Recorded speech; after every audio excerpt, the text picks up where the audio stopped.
નમસ્કાર મિત્રો, અત્યારના હવામાન સમાચારમાં આપ સૌ મિત્રોનું હાર્દિક સ્વાગત છે। ગુજરાતની અંદર ભારેથી અતિભારે વરસાદની આગાહી કરવામાં આવી રહી છે। અનેક વિસ્તારોની અંદર રેડ અને યલો એલર્ટ પણ આપવામાં આવ્યા છે। હવામાન વિભાગે મિત્રો અમુક વિસ્તારોની અંદર ભારેથી અતિભારે મેઘતાંડવ થતું જોવા મળવાનું છે, તેના લઈને મિત્રો એલર્ટ પણ જાહેર કર્યા છે। તમામ જિલ્લાઓમાં વરસાદનું એલર્ટ આપવામાં આવ્યું છે। આ તમામ અપડેટ વિશે આજના વિડીયોની અંદર વાત કરીશું, તો વિડીયોને અંત સુધી જોતા રહેજો અને ચેનલમાં નવા હોય તો ખાસ કરીને વિડીયોને લાઇક કરી ચેનલને પણ સબસ્ક્રાઇબ કરી દેજો, જેથી તમને દરરોજના તાજા અને ઉપયોગી હવામાન સમાચાર અમારા યુટ્યુબ ચેનલના માધ્યમથી મળી જાય। વાત કરી તો ગુજરાતમાં વરસાદ લાવે તેવી હાલ 1 નહીં 2 નહીં 3 નહીં પરંતુ 5 વરસાદની સિસ્ટમ સક્રિય છે, જેના કારણે રાજ્યમાં સામેલાધાર વરસાદ જોવા મળી રહ્યો છે।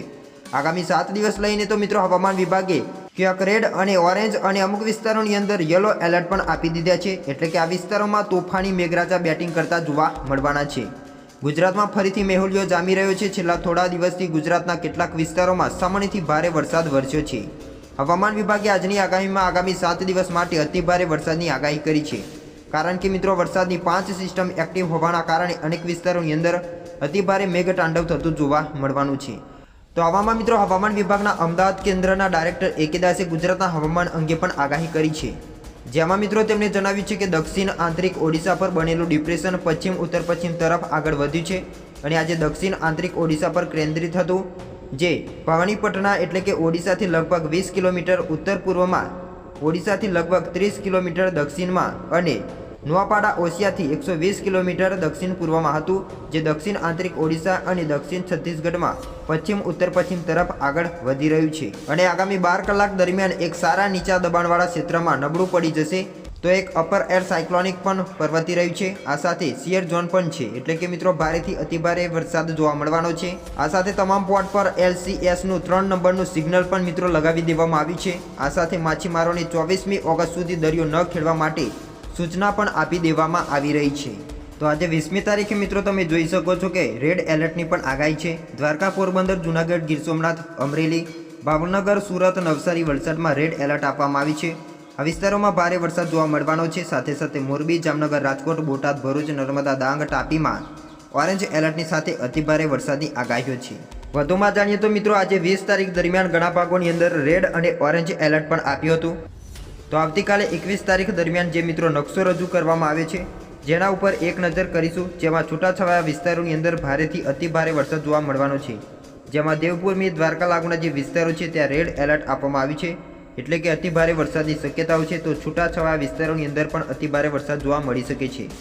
જેમાં મિત્રો વિસ્તારો ઉપર એક નજર કરીએ તો કચ્છ લાગુના વિસ્તારોથી લઈને બનાસકાંઠા, પાટણ લાગુના જે વિસ્તારો છે ત્યાં, મોરબી, જામનગર, પોરબંદર, જૂનાગઢ, રાજકોટ લાગુના જે વિસ્તારો છે ત્યાં છૂટાછવાયા વિસ્તારોની અંદર અતિભારે વરસાદની શક્યતાઓ છે।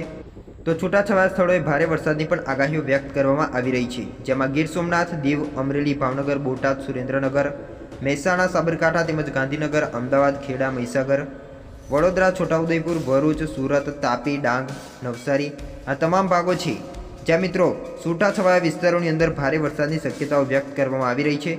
સાથે સાથે 22 તારીખ દરમિયાન પણ મિત્રો વરસાદની ગતિવિધિઓ જોવા મળવાની છે, જેના ઉપર એક નજર કરીએ તો છૂટાછવાયા સ્થળોએ ભારે વરસાદ છે, જેમાં કચ્છ લાગુના વિસ્તારો છે, મોરબી લાગુના વિસ્તારો, જામનગર તેમજ સુરેન્દ્રનગર, રાજકોટ, બોટાદ લાગુના વિસ્તારો, દેવભૂમિ, દ્વારકા, જૂનાગઢ, નવસારી, વલસાડ, દમણ અને દાદરાનગર હવેલી આ વિસ્તારોની અંદર છૂટાછવાયા વિસ્તારોની અંદર મિત્રો ભારે વરસાદ જોવા મળવાનો છે। સાથે સાથે બનાસકાંઠા, પાટણ, મહેસાણા, ગાંધીનગર, અમદાવાદ, ખેડા, મહીસાગર તેમજ સાબરકાંઠા, અરવલ્લી, દાહોદ લાગુના વિસ્તારો છે ત્યાં પણ મિત્રો છૂટાછવાયા સ્થળોએ ભારે વરસાદની આગાહીઓ વ્યક્ત કરવામાં આવી રહી છે।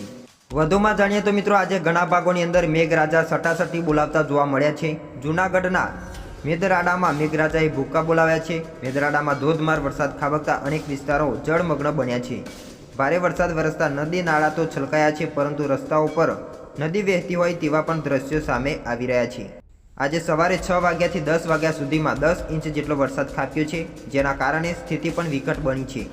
મેદરડાથી પસાર થતી મધુવંતી નદીમાં ઘોડાપૂરની સ્થિતિ પણ જોવા મળી છે, તેમજ ભારે વરસાદના કારણે ઘરોમાં પાણી ભરાતા લોકોને હાલાકીનો સામનો કરવો પડ્યો છે। તો હવેથી મિત્રો અત્યારના સેટેલાઇટ ઇમેજ પર તમે જોઈ શકો છો કે ઘણા ભાગોની અંદર કડાકા ભડાકા દર્શાવવામાં આવી રહી છે। મધ્ય ગુજરાત લાગુના વિસ્તારોની અંદર અત્યારે હાલ મિત્રો કડાકા ભડાકા થઈ રહ્યા છે। વરસાદની શરૂઆત થતી હોય તેવું મિત્રો લાગી રહ્યું છે। તમે મિત્રો સ્ક્રીન ઉપર જોઈ શકો છો કે ઘણા ભાગોની અંદર વાદળો છે જે ઘેરાવો બનાવતા જોવા મળી રહ્યા છે, જેના લઈને મધ્ય ગુજરાત લાગુના વિસ્તારોની અંદર પણ હવેથી વરસાદની શરૂઆત થતી જોવા મળવાની છે। સાથે સાથે તમે જોઈ શકો છો કે જામનગર લાગુના વિસ્તારો છે ત્યાં પણ મિત્રો વરસાદની શક્યતાઓ રહેલી છે। સુરત લાગુના વિસ્તારોની અંદર તેમજ ઉત્તર ગુજરાત લાગુના વિસ્તારો છે ત્યાં પણ મિત્રો વરસાદ જોવા મળવાનો છે। આજે ઘણા ભાગોની અંદર સારો એવો વરસાદ જોવા મળી શકે છે, જેમાં મિત્રો તમે સ્ક્રીન ઉપર જોઈ શકો છો કે કચ્છના ભાગોની અંદર પણ મિત્રો વરસાદની શક્યતાઓ છે। જેમાં મિત્રો એક નજર કરીએ વિસ્તારો ઉપર કે કચ્છના કયા વિસ્તારોમાં વરસાદની શક્યતાઓ છે, જેમાં તમે જોઈ શકો છો કે લખપત લાગુના જે વિસ્તારો છે ત્યાં પણ મિત્રો વરસાદ જોવા મળવાનો છે। સાથે સાથે નલિયા લાગુના વિસ્તારોથી લઈને ભાંડલી લાગુના વિસ્તારો, ખાવડા લાગુના વિસ્તારો છે, રાપર લાગુના વિસ્તારો, ગાંધીધામ, માંડવી લાગુના જે વિસ્તારો છે ત્યાં પણ મિત્રો વરસાદ જોવા મળવાનો છે। તેમજ રાપર લાગુના વિસ્તારો છે ત્યાં પણ મિત્રો વરસાદની શક્યતાઓ દેખાઈ રહી છે।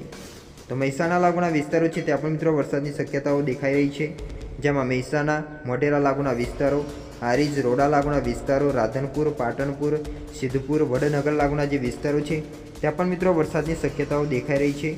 સાથે સાથે ખેડબ્રહ્મા લાગુના જે વિસ્તારો છે, ઈડર લાગુના વિસ્તારો છે, આ તમામ ભાગોની અંદર વરસાદની શક્યતાઓ દેખાઈ રહી છે। વધુમાં વિસ્તારો ઉપર એક નજર કરીએ તો થરાદ લાગુના વિસ્તારો છે, આબુ રોડ, ઉદયપુર લાગુના જે વિસ્તારો છે ત્યાં પણ મિત્રો કડાકા ભડાકા દર્શાવવામાં આવી રહ્યા છે। પવન સાથે મિત્રો વરસાદની શક્યતાઓ આ વિસ્તારોની અંદર પણ જોવા મળી શકે છે। સાથે સાથે મધ્ય ગુજરાત લાગુના વિસ્તારોની અંદર પણ મિત્રો વરસાદ જોવા મળવાનો છે, જેમાં તમે જોઈ શકો છો કે મધ્ય ગુજરાત લાગુના વિસ્તારોની અંદર પણ અત્યારે હાલ કડાકા ભડાકા દર્શાવવામાં આવી રહ્યા છે, જેમાં મિત્રો ઘણા ભાગોની અંદર સામાન્યથી મધ્યમ વરસાદ ખાબકી શકે છે। જેમાં એક નજર કરીએ વિસ્તારો પર તો વીરગામ લાગુના વિસ્તારો, નળ સરોવર તેમજ ધોળકા અમદાવાદ લાગુના વિસ્તારો, મેમદાવાદ લાગુના જે વિસ્તારો છે ત્યાં પણ મિત્રો વરસાદ જોવા મળી શકે છે। લાંબા લાગુના વિસ્તારોની અંદર પણ મિત્રો વરસાદની શક્યતાઓ દેખાઈ રહી છે। તો દક્ષિણ ગુજરાતના ભાગોની અંદર પણ મિત્રો અત્યારે હાલ વરસાદની શક્યતાઓ વ્યક્ત કરવામાં આવી રહી છે, જેમાં મિત્રો કોસંબા લાગુના વિસ્તારોથી લઈને સુરત, બારડોલી, વ્યારા લાગુના વિસ્તારો, નવાપુર, ઉમરપાડા, ડેડિયાપાડા, વાંકલ આ તમામ ભાગોની અંદર અત્યારે હાલ વરસાદની ઘાત તોડાતી જોવા મળી રહી છે। સાથે સાથે બિલીમોરા લાગુના જે વિસ્તારો છે, નવસારી છે, વાસંદા છે, આહવા છે, સાપુતારા, અબોસી, વલસાડ લાગુના જે વિસ્તારો છે ત્યાં પણ મિત્રો વરસાદ જોવા મળી શકે છે। તો સૌરાષ્ટ્રના ઘણા ભાગોની અંદર પણ મિત્રો વરસાદની શક્યતાઓ છે, જેમાં ભાવનગર લાગુના જે વિસ્તારો છે ત્યાં પણ મિત્રો વરસાદની શક્યતાઓ દેખાઈ રહી છે। સોનગઢ લાગુના વિસ્તારો, પાલીતાણા, તળાજા, કુંડલા, અમરેલી, બાબરા લાગુના જે વિસ્તારો છે ત્યાં પણ મિત્રો વરસાદની શક્યતાઓ છે। તો જૂનાગઢ, કેશોદ, વિસાવદર, બગાસરા, ધારી, સાવરકુંડલા લાગુના જે વિસ્તારો છે, સાથે સાથે કેશોદ, માંગરોળ, વેરાવળ લાગુના વિસ્તારો છે, આ વિસ્તારોમાં પણ વરસાદની શક્યતાઓ છે। સાથે સાથે કોડીનાર, ગીરગઢડા તેમજ તીમરી લાગુના વિસ્તારો, તુલસીશામ, ઓની, ઉના, કેસરિયા લાગુના જે વિસ્તારો છે ત્યાં પણ મિત્રો વરસાદ છે એ જોવા મળી શકે છે। તો પોરબંદર લાગુના વિસ્તારોની અંદર પણ મિત્રો વરસાદ જોવા મળવાનો છે। ભાંડવડ, સિસલી, ભાતિયા લાગુના વિસ્તારોની અંદર પણ વરસાદ જોવા મળવાનો છે। તો ઓકા, દ્વારકાની અંદર તો અતિભારે વરસાદની શક્યતાઓ છે। ખાંભળિયા લાગુના વિસ્તારોની અંદર પણ મિત્રો વરસાદ જોવા મળી શકે છે। આ બાજુ મિત્રો રાજકોટ લાગુના વિસ્તારોની અંદર પણ વરસાદની શક્યતાઓ છે। વેરાવળ છે, જસદણ છે, બોટાદ છે, રણપુર છે તેમજ ચોટીલા આ તમામ ભાગોની અંદર મિત્રો વરસાદની શક્યતાઓ રહેલી છે। વાંકાનેર લાગુના જે વિસ્તારો છે ત્યાં પણ મિત્રો વરસાદની શક્યતાઓ છે। સાવડી, ધ્રોલ લાગુના વિસ્તારો, મોરબી લાગુના વિસ્તારો, લીમડી, સુરેન્દ્રનગર આ તમામ ભાગોની અંદર વરસાદની શક્યતાઓ વ્યક્ત કરવામાં આવી રહી છે। મિત્રો વરસાદની સિસ્ટમની વાત કરીએ તો આ રીતે મિત્રો પરિભ્રમણ કરતી જોવા મળી રહી છે, જેના લઈને અમુક વિસ્તારોની અંદર તો પવન સાથે મિત્રો મેઘરાજા ધબધબાતી કરતા જોવા મળવાના છે। કરાચી લાગુના વિસ્તારોની અંદર તો મિત્રો અત્યારે હાલ અતિભારે વરસાદની શક્યતાઓ વ્યક્ત કરવામાં આવી રહી છે। આ વિસ્તારોની અંદર અતિભારે મેઘતાંડવ થતું જોવા મળવાનું છે। આવતીકાલે 21 તારીખ દરમિયાન પણ મિત્રો વરસાદની શક્યતાઓ વ્યક્ત કરવામાં આવી રહી છે, જેમાં 21 તારીખ દરમિયાન કયા વિસ્તારોમાં વરસાદ જોવા મળશે તેના ઉપર એક નજર કરીશું। જેમાં મિત્રો તમે જોઈ શકો છો કે ઘણા ભાગોની અંદર આવતીકાલે પણ વરસાદની શક્યતાઓ છે। કચ્છના ઘણા ભાગો છે, સૌરાષ્ટ્રના ભાગો છે, મધ્ય ગુજરાત લાગુના વિસ્તારો, ઉત્તર ગુજરાત, દક્ષિણ ગુજરાતના વિસ્તારો છે ત્યાં પણ મિત્રો આવતીકાલે વરસાદ છે એ જોવા મળવાનો છે। તો 22 તારીખ દરમિયાન પણ મિત્રો વરસાદની શક્યતાઓ રહેલી છે। તો 23 તારીખ દરમિયાન પણ ઘણા ભાગોની અંદર સારો એવો વરસાદ જોવા મળવાનો છે। એટલે કે મિત્રો હજુ પણ આગામી 3 થી 4 દિવસ દરમિયાન વરસાદની ગતિવિધિઓ મિત્રો જોવા મળી રહી છે। ઘણા ભાગોની અંદર ભારેથી અતિભારે વરસાદની પણ શક્યતાઓ રહેલી છે।